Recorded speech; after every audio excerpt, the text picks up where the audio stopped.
Hi, this is Malaika Waterwheel Creations, doing what I love, loving what I do, voicing our world. I'm back again today with another story from 9 Folk Tales, a publication by the Ministry of Education, Trinidad and Tobago in 1968.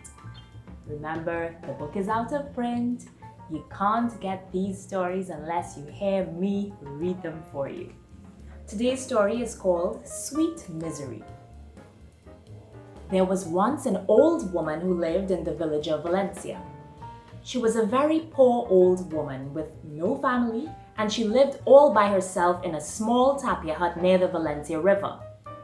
She was too old to plant or even take care of animals, so in order to make her living, she made all sorts of sweetmeats that both children and adults liked, and sold them to her neighbors. She made tulum, and 3 different kinds of sugar cakes, Benny balls and chili bibi. Her tamarind balls were just right. The caveti pochum nice and crispy. And the candied shaddock, skin made your mouth water. All this was very hard work, standing over a steaming pot every day for hours was very trying. But the most difficult task she had was buying the molasses. She had to go 6 or 7 miles away to Arima to buy it. There were no taxis or buses or even bicycles. And when she could not get someone who was going to Arima on a donkey cart to give her a ride, she used to walk the distance.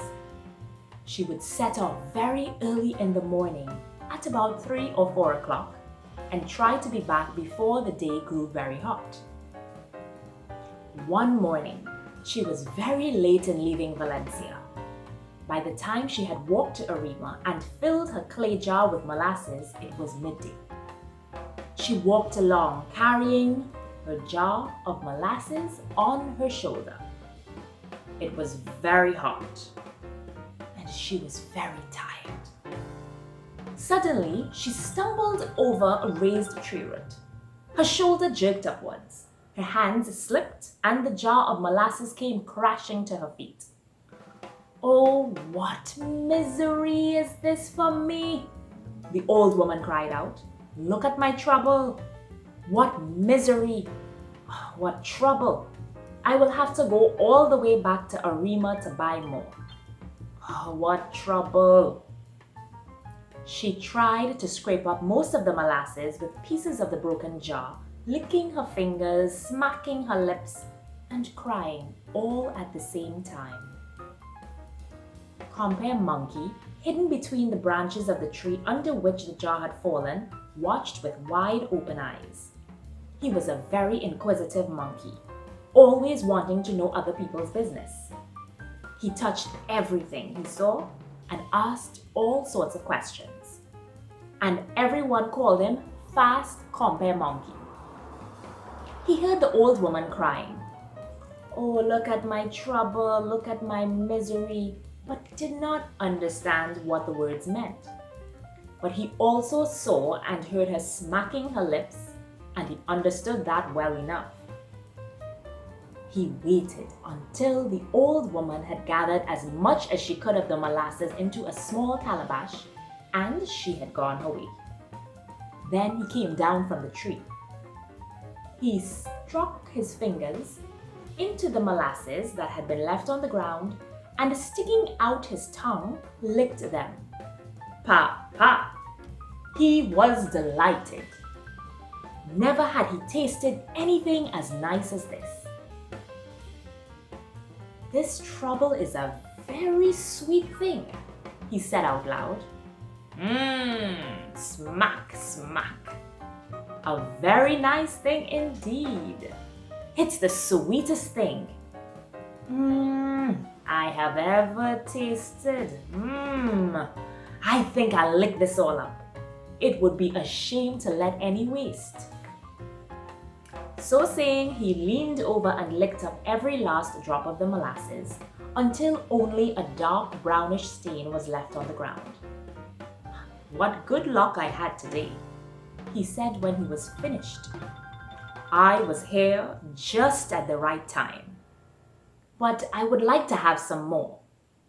I know what, I'll buy some. The old woman said she would have to go back to Arima to buy, so I'll go there too. I don't have a clay jar though, but it's alright. I'll take along a big sugar bag and get even more trouble than the old woman had. Once Compere Monkey had made up his mind to go shopping, he did not waste any time. He rushed home, swinging easily from tree to tree.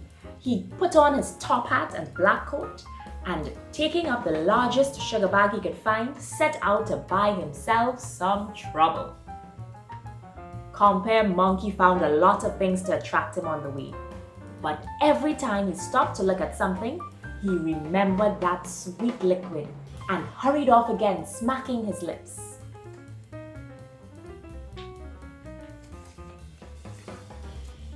When he got to Arima, he caused quite a commotion in the place, because no one there had ever seen a monkey dressed up in hat and coat and carrying a sugar bag. The villagers followed him around, laughing and calling out, but Compere Monkey did not take notice of them at all. He just kept going until he got to the first shop. He walked into the shop and called out to the shopkeeper, "Good morning, Mr. Shopkeeper." "Good morning, Compere Monkey," answered the shopkeeper, almost bursting with laughter. "I have come to buy some trouble."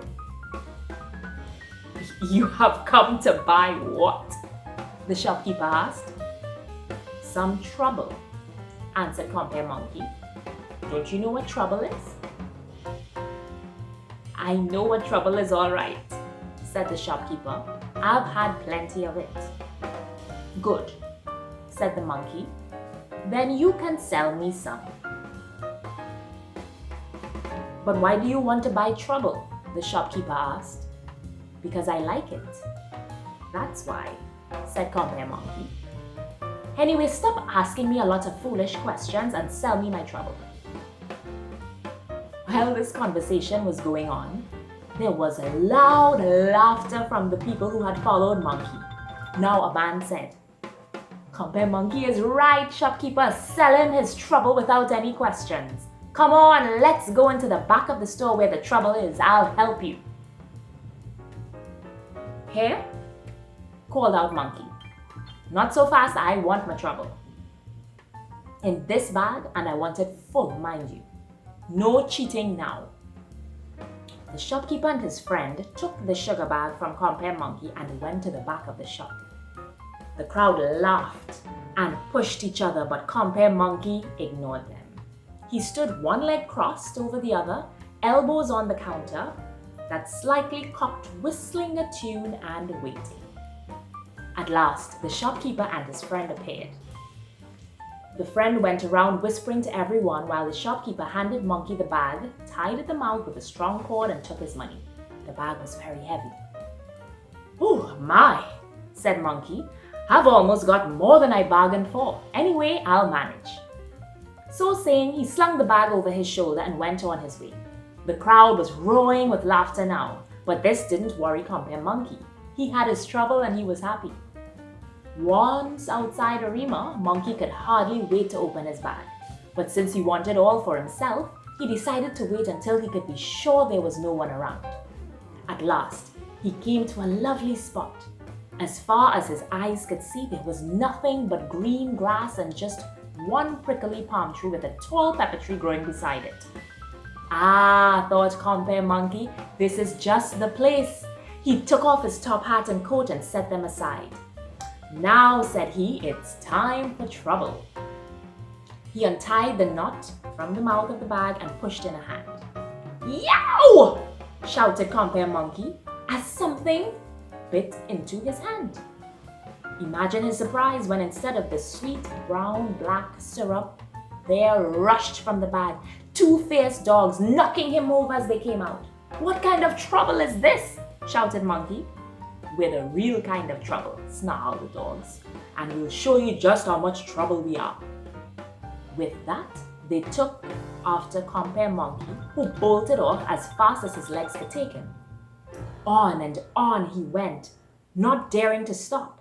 He headed straight for the only tree in sight, the prickly palm. Up the tree he rushed, not caring how the thorns cut him, and there he remained panting. The dogs roared around the tree. They could not climb it, so they sat down and waited.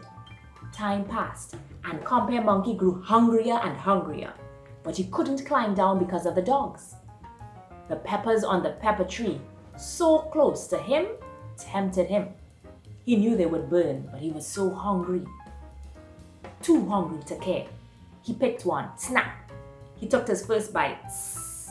Compere Monkey went, snap, a second, and so on until he had eaten quite a number of peppers. By this time, the dogs were growing tired of waiting. They had seen Compere Monkey eat the peppers and knew that he didn't intend to come down, even though he was burning up. They were hungry. They wanted their dinner, so they called out, "We're going now, Compere Monkey. You can climb down and we hope you've learned a lesson." But Monkey wasn't taking any chances.